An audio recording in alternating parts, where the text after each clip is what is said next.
Hi again, it's good to be with you. My name is Bill Frisbie. I worked for Elijah House for a number of years and love Elijah House. I've always loved the ministry of Elijah House since we met John and Paula, and still love this ministry and have remained friends with folks here at Elijah House. So just following up on another installment of talking about the prophetic ministry. And what a blessing it's been for us. As I've said before, my wife and I have been around the prophetic ministry since about 1984. And again, just because we have doesn't mean seniority is any measure of learning, but hopefully what we share with you will be a blessing. I wanted to, 1 Corinthians 14, 2 and 3 talks about all prophecy. It serves for edification, encouragement, and comfort. That it serves to help believers. And I want to tell you a story about John Sanford. Years ago, John was in Missouri conducting a school.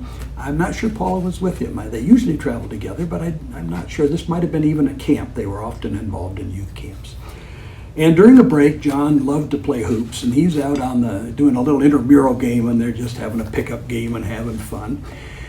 And there's a young man there who I was privileged to receive his written testimony that he sent to Elijah House somewhere in about 2014 or something like that.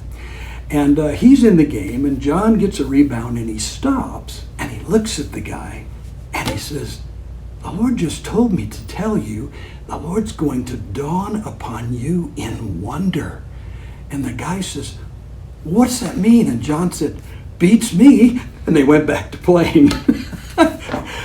There was you might say, a download where God gave John something for this man. Well, this young man always wanted to go into ministry. That was what he was there for and being trained. And yet God, in a tender way, was saying, "I have a different place for you."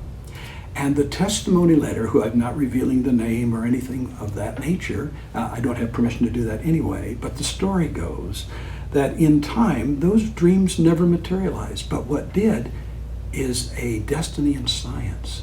And out of that word, he later came to understand that God had a path for him. And in that path, he discovered properties of anti-corrosive chemicals. And I tell you what, if you're driving a car with analog brake systems, those systems are protected by the patents and the materials developed by this young man. At the time, he was a young man. The U.S. Navy uses his products in their ships in anti-corrosive applications. And so when the word said, "He will dawn on you with wonder," even though it wasn't understood at the time, it was a major word that later would open up to him after years of trying to find his way. Suddenly, when he stepped into that realm of endeavor, he said, "I felt at home. I knew I'd found my home." And that word, this gentleman's testimony referred back to that word to say, that was the beginning of God speaking to me personally so I could find my way toward that very thing.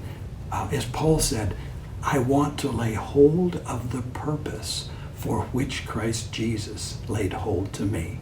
And like John Wimber used to say, if that one's a word, it'll do just fine until one comes along. Oh, God bless you. Have a great day.